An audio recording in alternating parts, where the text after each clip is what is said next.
remercie d'être venus si nombreux dire à François Hollande que nous aussi en Guyane, nous voulons maintenant le choisir.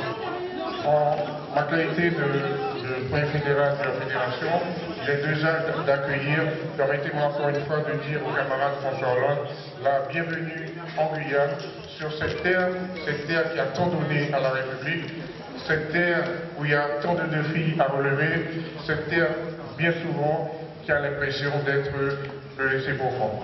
Oui, mes camarades, nous sommes heureux de vous accueillir.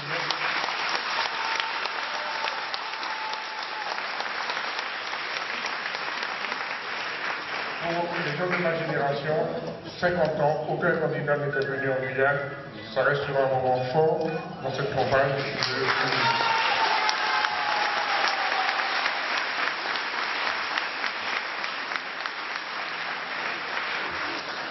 Aujourd'hui, chers camarades, nous accueillons le camarade candidat François Hollande, mais demain, nous espérons accueillir le président de la République.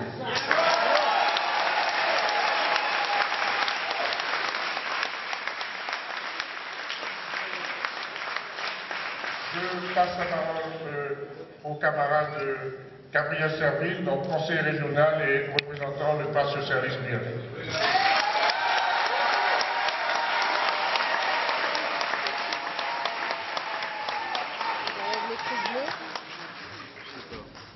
Mesdames, Messieurs, la Guyane, Mounvini, cher François, Zotout, bonsoir.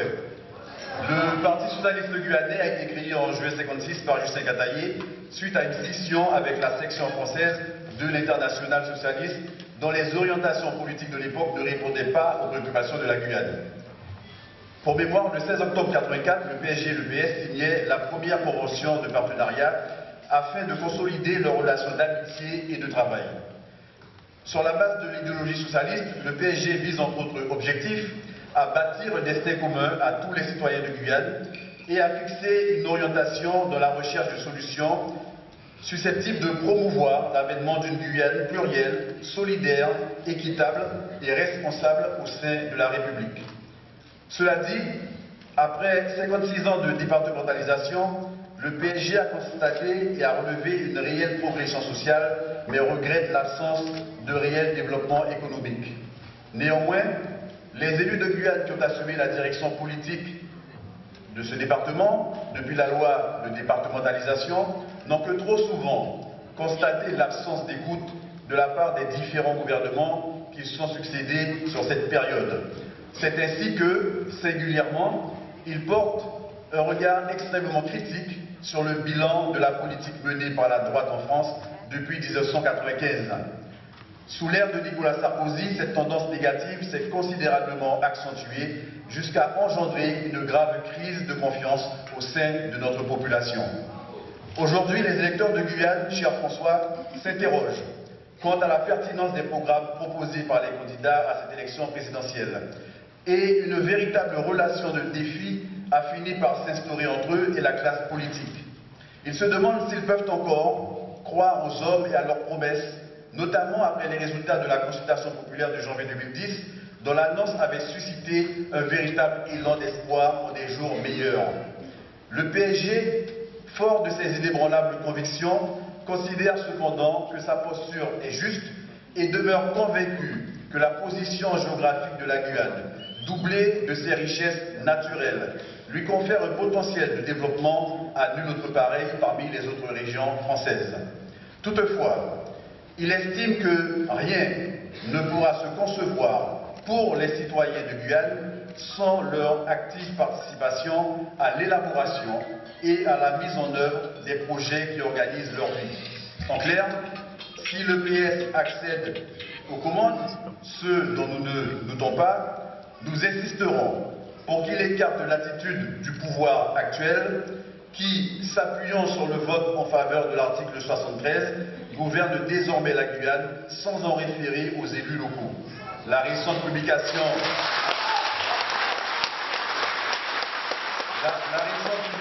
du décret d'application du SDOR nous rendait une parfaite illustration. Vous conviendrez, cher François, qu'on retrouve là des relents des vieilles habitudes coloniales. Aussi, Le Parti socialiste guyanais qui partage et défend des valeurs de gauche et qui a toujours accompagné les candidats présentés par le Parti socialiste aux élections présidentielles s'engage, cher François Hollande, à soutenir votre candidature. Néanmoins, en raison du contexte actuel de crise financière qui touche la France et l'Union européenne, le PSG souhaiterait que le futur gouvernement socialiste s'accorde à privilégier l'écoute active en direction de la classe politique locale. Enfin, le PSG sollicite le PS afin d'obtenir les garanties réglementaires et législatives qui permettraient de surmonter les handicaps structurels qui, depuis des décennies, entravent le développement de la Guyane. C'est ainsi qu'au-delà des mesures avancées pour les régions d'outre-mer par les instances du PS et dont la validité n'est pas mise en cause, le PSG, conscient des forces qu'il représente, souhaite et milite pour que le programme du Parti socialiste en faveur de la Guyane prenne en considération les profondes problématiques d'ordre socio-économique que rencontre le pays Guyane. Cher François, je ne vais pas les énumérer, vous les avez déjà entendus: problème d'éducation, jeunes non-scolarité, montée du chômage, immigration non contrôlée, mal maîtrisée, déficit de santé publique, crise du logement, croissance économique du PIB inéquitable, pillage des ressources minières et halieutiques, absence d'une véritable politique foncière, enclavement de certaines parties du territoire et surtout la discontinuité territoriale entre la Guyane et l'Hexagone qui génère de profondes disparités ainsi que de graves déséquilibres d'ordre social et économique. On a parlé de l'insécurité et puis on a surtout parlé de la nouvelle collectivité de Guyane pour laquelle le PSG souhaiterait que soit reconsidéré le pouvoir de substitution accordé au préfet et que soient redéfinies les modalités de gouvernance et de financement de cette nouvelle collectivité. En conclusion, parce qu'on nous a demandé d'aller vite, le timing est serré, le PSG attend beaucoup de la prochaine alternance afin d'établir un rapport fécond avec les nouvelles instances dirigeantes. La Guyane, à la fois sud-américaine, française et européenne, espère fortement une écoute attentive, susceptible de répondre aux extraordinaires défis que lui oppose sa position géographique, la très forte poussée démographique, ainsi que les très nombreux freins structurels qui entravent sa marche en avant. Cher François, la jeunesse guyanaise croit encore en notre capacité de raison afin de lui tracer les layons d'un avenir serein et riche de promesses. À ce stade, nous ne devons pas la décevoir. Au nom du Parti socialiste guyanais, je vous remercie de l'attention que vous nous avez accordée. Que vive l'amitié entre le PS et le PSG, que vive l'amitié entre les forces de gauche. Le changement, c'est maintenant, avec François Hollande, président. Merci.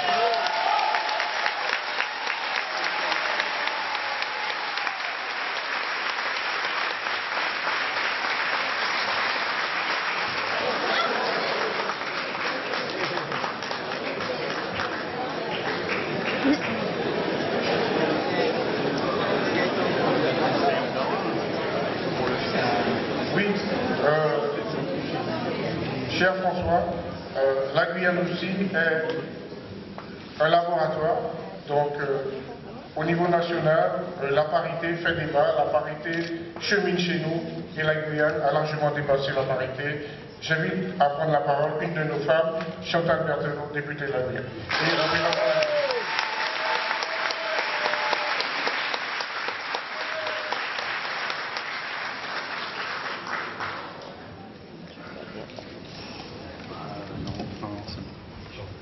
Vous ne pouvez pas refaire ça pour François encore une fois?